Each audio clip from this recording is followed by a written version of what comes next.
Esse último tópico nós falaremos sobre a história da imigração no Brasil, lembrando que é um dos pilares aí do crescimento demográfico de um país, né, pessoal? O fator da imigração é relevante, tudo bem? Temos a nossa história desde o período colonial, né? A presença estrangeira contribuiu para a formação territorial e social brasileira. Nós tivemos os portugueses, né, historicamente, né? Portugueses que fizeram a sua ocupação, tá? Depois vieram os asiáticos, japoneses, árabes, entre outros, tudo bem? Nos dias atuais, observam-se novas características da imigração no Brasil, com forte peso daquilo que se convencionou chamar de imigração sul-sul. Tudo bem? A gente vai observar com mais detalhes esses tópicos aí. Tá? Então, no caso que nós temos aqui, o primeiro imigrante seria nem imigrante, né, pessoal? Seria o fator de exploração mesmo, né? O Brasil foi incorporado ao processo de expansão comercial, né, portuguesa, tá certo? E foi incorporado assim ao seu território, a forma de exploração, a forma de comércio, tá? E durante o século XVI, demonstrando a preocupação com a possibilidade de invasão de franceses e holandeses, uma das estratégias da coroa portuguesa era garantir a ocupação do território brasileiro, que foi incentivar a vinda de casais açorianos. Eles foram os primeiros imigrantes, depois dos portugueses, a entrar no Brasil, fixando-se no estado de Santa Catarina e Rio Grande do Sul.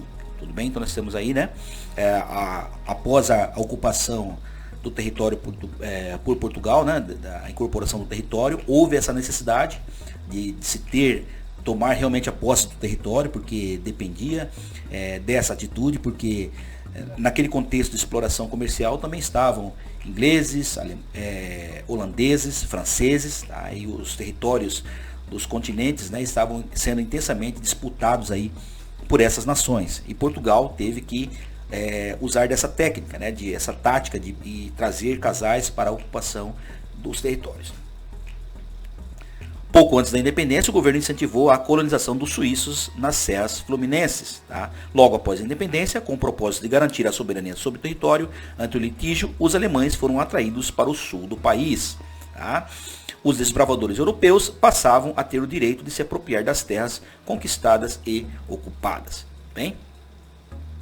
Em seguida vieram os italianos, que tiveram inicialmente dois destinos principais, as fazendas de café em São Paulo, onde atuaram com massiva mão de obra, e em alguns núcleos de colonização no sul do estado do país, no estado do Rio Grande do Sul, Santa Catarina e Paraná, onde se tornaram pequenos proprietários de terra. Tá?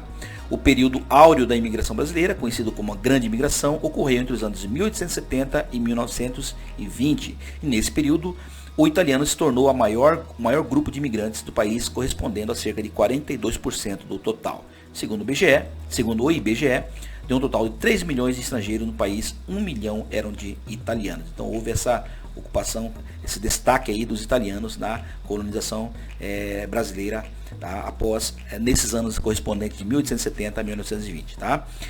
O que é interessante, pessoal, os colonos estrangeiros introduziram a tradição europeia da policultura e da agricultura familiar praticadas em pequenas propriedades. Diferente, né? Esses traços, né, eram diferentes da forma como os portugueses eles ocupavam, tá, o território, tá, que era sempre caracterizado pelo o latifúndio monocultor, né, era essa grande propriedade, e a monocultura era a característica da ocupação do território pelos portugueses. Tudo bem? Esse é o traço distinto aí entre a colonização europeia, né, a colonização alemã, né, e italiana os portugueses. Tudo bem? Estima-se que no período que se estende do final do século XIX até a década de 30, entraram no Brasil aproximadamente 4 milhões de imigrantes, tá? Conforme o quadro a seguir aqui. Tá? Então nós temos aqui essas informações aqui, mais detalhadas, tá certo? Entre 1884 e 1940, nós temos aí esses números, tá? Italianos, portugueses, espanhóis, japoneses, alemães, russos, austríacos, árabes, poloneses, franceses, ingleses, iugoslavos, sírios e suíços. Certo, pessoal? Essa aí foram as nacionalidades que entraram nesse processo da imigração no Brasil. Tudo bem? E a grande diferença desse período aos dias atuais, né? Nos dias atuais, o perfil e as condições da imigração mundial e brasileira mudaram bastante, tá? No passado nós vimos que eram italianos, os portugueses, né? Atualmente são os nossos vizinhos latino-americanos e centro-americanos, tá? Que mais entram no país, né? Haitianos, bolivianos, colombianos e mais recentemente os venezuelanos. tudo bem? E o que motiva essas imigrações, tá, pessoal? Geralmente é o fator socioeconômico, tá?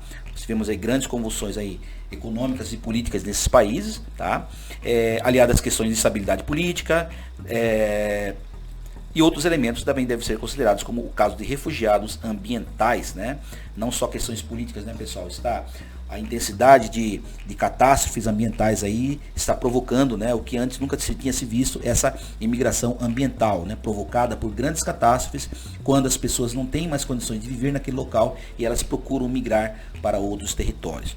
Tudo bem? Muitos ribeirinhos de Bangladesh, por exemplo, forçados a deixar suas terras em razão da elevação do nível do mar, migraram para o Brasil, tá, durante esse período. Tá certo? De acordo com o Ministério da Justiça, em 2018, haitianos, venezuelanos e colombianos foram as principais nacionalidades a instalar no país. Outros são bolivianos, argentinos, chineses e peruanos. Tá? O relatório da Migração e Refúgio no Brasil em 2019 informa que no período de 2011 a 2018 entraram 774 mil imigrantes legais, pessoal. Pessoas que procuram aí todos os trâmites burocráticos, né, oficiais, os canais oficiais aí, para se estabelecer definitivamente no país. Isso demonstra aí essa intenção de habitar, de residir permanentemente no país. Tudo bem? A maior parte é procedente daquilo que se chamou denominar sul global ou migração sul-sul, ou seja, na origem e no destino, áreas periféricas do sistema internacional. Tudo bem? Trata-se de imigrantes permanentes ou de longo prazo, né, conforme nós falamos. Há ainda um grupo de imigrantes que são temporários e procedem de regiões chamado norte global. Então, essa distinção aí. Pela análise dos relatórios internacionais e dos órgãos oficiais do governo brasileiro, é bastante difícil mensurar a quantidade quantitativamente e a quantidade de imigrantes e refugiados, pois os grupos não são tratados separadamente. Então aqui, pessoal, também tem um gap aí, né? Uma falhazinha aí, né? Tem os refugiados, pessoas que fogem, né, dos seus territórios devido à instabilidade, né, seja ela ambiental ou política, né, ou pessoas que realmente decidem migrar, né, de uma forma muito mais organizada, não tão urgente, né. Então não tem ainda esses parâmetros, tá certo? Então esses números são bem misturados, tudo bem? No caso nós temos o gráfico aqui, as principais nacionalidades solicitantes do Brasil em 2018 foram, né, 52% de venezuelanos, tá?